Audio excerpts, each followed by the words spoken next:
ఏపీలో అన్ని వర్గాల ప్రజలను చంద్రబాబు మోసం చేశారని కర్నూలు జిల్లా ఆదోని వైఎస్ఆర్సీపీ నేతలు మండిపడ్డారు. స్థానిక పార్టీ కార్యాలయంలో జగన్ అంటే నమ్మకం, చంద్రబాబు అంటే మోసం పుస్తకాన్ని ఆవిష్కరించారు. చంద్రబాబు ఏడాది పాలనా వైఫల్యాలను ఎండగట్టారు.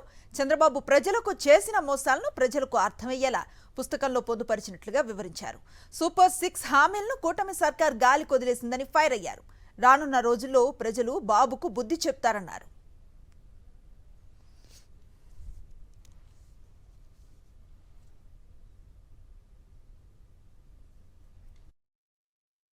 వందనం పథకాన్ని అర్హులైన విద్యార్థులందరికీ అందజేయాలని కర్నూలు జిల్లా మంత్రాలయం వైఎస్ఆర్సీపీ నేతలు డిమాండ్ చేశారు. నిధుల్లో కోతలు విధించడం సరికాదని విమర్శించారు. జగన్ అంటే నమ్మకం, చంద్రబాబు అంటే మోసం పుస్తకాన్ని మంత్రాలయం మండలం రాంపురం గ్రామంలో ఎమ్మెల్యే వై బాలనాగిరెడ్డి ఆవిష్కరించారు. చంద్రబాబు ఏడాది పాలనలో చేసిన అరాచకాలు, మోసాలను వివరిస్తూ బుక్లెట్ను రూపొందించామని చెప్పారు. సూపర్ 6 హామీలను పూర్తి స్థాయిలో అమలు చేసే వరకు పోరాటం సాగిస్తామని బాలనాగిరెడ్డి హెచ్చరించారు. ఇచ్చిన హామీలను కూటమి సర్కార్ విస్మరించిందని మండిపడ్డారు.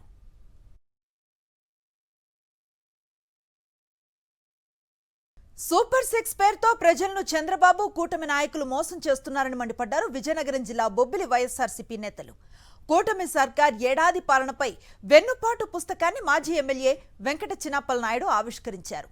తల్లికి వందనం పేరుతో విద్యార్థుల తల్లుల ఖాతాల్లో జమ కావాల్సిన డబ్బింకా అందలేదని విమర్శించారు.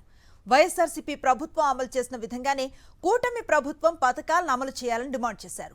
వైఎస్ జగన్ తీసుకువచ్చిన 17 మెడికల్ కాలేజీలను చంద్రబాబు ప్రైవేట్ సంస్థలకు అమ్ముకోవటాన్ని తీవ్రంగా ఖండిస్తున్నామని చెప్పారు.